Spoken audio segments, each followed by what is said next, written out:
ಉಪಚುನಾವಣೆ ಸ್ಪರ್ಧೆ ವಿಚಾರಕ್ಕೆ ಸಂಬಂಧಪಟ್ಟಂತೆ ಗೊಂದಲ ಮುಗಿತಾ ಇಲ್ಲ. ಸಮನ್ವಯ ಸಮಿತಿ ರಚನೆ ಆದರೂ ಕೂಡ ಮೈತ್ರಿಗಳ ನಡುವೆ ಗೊಂದಲ ಇದೆ. ಇಲ್ಲಿ ಕೇಸರಿ ಪಡೆ ಬಿಜೆಪಿ ಗೆಲ್ಲುವ ಕ್ಷೇತ್ರಕ್ಕೆ JDS ಪಟ್ಟು ಹಿಡಿತಾ ಇದೆ. ಎಲ್ಲಿ ಬಿಜೆಪಿ ತಾನು ಗೆಲ್ತೀನಿ ಅಂತ ಅಂದುಕೊಂಡಿದೆಯೋ ಆ ಕ್ಷೇತ್ರ ನನಗೆ ಕೊಟ್ಬಿಡಿ ನೀವು ಅಂತೇಳಿ JDS ಪಟ್ಟು ಹಿಡಿತಾ ಇರೋದಿಲ್ಲಿ. ದೋಸ್ತಿ ಮಂತ್ರಕ್ಕೆ ಕಟ್ಟುಬಿದ್ದು ಕ್ಷೇತ್ರವನ್ನು ಬಿಟ್ಟುಕೊಡುತ್ತಾ ಬಿಜೆಪಿ. ದೋಸ್ತಿ ಮಂತ್ರ, ಇದು ಒಂದು ದೋಸ್ತಿ ಇದ್ದಾರಪ್ಪ, ನಾವು ಒಂದು ಕಡೆ ಬಿಟ್ಕೊಟ್ಟು ಅವರೊಂದು ಕಡೆ ಬಿಟ್ಕೊಡ್ತಾರೆ. ಈ ಒಂದು ಮಂತ್ರಕ್ಕೆ ಏನಾದರೂ ಕಟಿಬಿದ್ದು BJP JDSಗೆ ಕ್ಷೇತ್ರವನ್ನು ಕೊಡುತ್ತಾ? ಹಿರಿಯೂರಲ್ಲಿ ತಮ್ಮ ಅಭ್ಯರ್ಥಿ ಕಣಕ್ಕಿಳಿಸಬೇಕು ಅಂಥೇಳಿ JDS ರೆಡಿಯಾಗ್ತಾ ಇದೆ. BJP ಗೆಲ್ಲಬಹುದಾದಂಥ ಕ್ಷೇತ್ರಕ್ಕೆ JDS ಇಲ್ಲಿ ಸ್ಪರ್ಧೆ ಮಾಡುತ್ತಾ ಅಥವಾ ಧಾರವಾಡ ಕ್ಷೇತ್ರವನ್ನು BJPಗೆ ಬಿಡೋದಕ್ಕೆ JDS ನಿರ್ಧಾರ ಮಾಡಿದೆ. ಆದರೆ ಈ ಕ್ಷೇತ್ರದಲ್ಲಿ ಪವರ್ ಹೊಂದಿರುವುದು ಮಾತ್ರ JDS.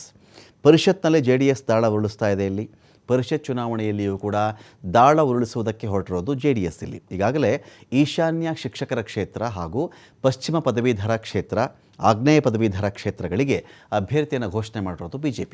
ಈಗ ಇವುಗಳಲ್ಲೊಂದು ಕ್ಷೇತ್ರ ಪಡ್ಕೊಳ್ಬೇಕು ಅಂಥೇಳಿ JDS ನಿರ್ಧಾರ ಮಾಡಿದೆ. JDS ಬೇಡಿಕೆಯಿಂದ BJP ಗೆಲುವಿನ ಲೆಕ್ಕಾಚಾರದಲ್ಲಿ ಒಂದಷ್ಟು ವ್ಯತ್ಯಾಸಗಳಾಗಬಹುದು. ಮೈತ್ರಿ ಧರ್ಮಕ್ಕೋಸ್ಕರವಾಗಿ ಕ್ಷೇತ್ರ ತ್ಯಾಗ ಮಾಡಬೇಕಾದಂಥ ಅನಿವಾರ್ಯ ಸನ್ನಿವೇಶದಲ್ಲಿ BJP ಇದೆ. ವರಿಷ್ಠ ನಾಯಕರ ಮೈತ್ರಿ ಸೂತ್ರ ರಾಜ್ಯ BJP ಪಾಲಿಗೆ ಸಂಕಷ್ಟ ತಂದಿಡ್ತಾ ಇದೆ. ಇಲ್ಲಿ ಕಳೆದ ವಾರ ಸಮನ್ವಯ ಸಭೆಯನ್ನು ಮಾಡಿದ್ದು BJP JDS ನಾಯಕರು. ಎರಡೂ ಪಕ್ಷದ ನಾಯಕರನ್ನು ಒಳಗೊಂಡು ಶೀಘ್ರದಲ್ಲಿಯೇ ಸಮನ್ವಯ ಸಮಿತಿ ರಚನೆ ಆಗುತ್ತೆ. ಸದ್ಯ ಕ್ಷೇತ್ರದ ನಿಗದಿಗೆ ಮುಂದಾಗಿರೋದು JDS. ಸೊ ಇದು BJPಗೆ ಬಿಕ್ಕಟ್ಟು ತರುತ್ತಾ ನೋಡಬೇಕು.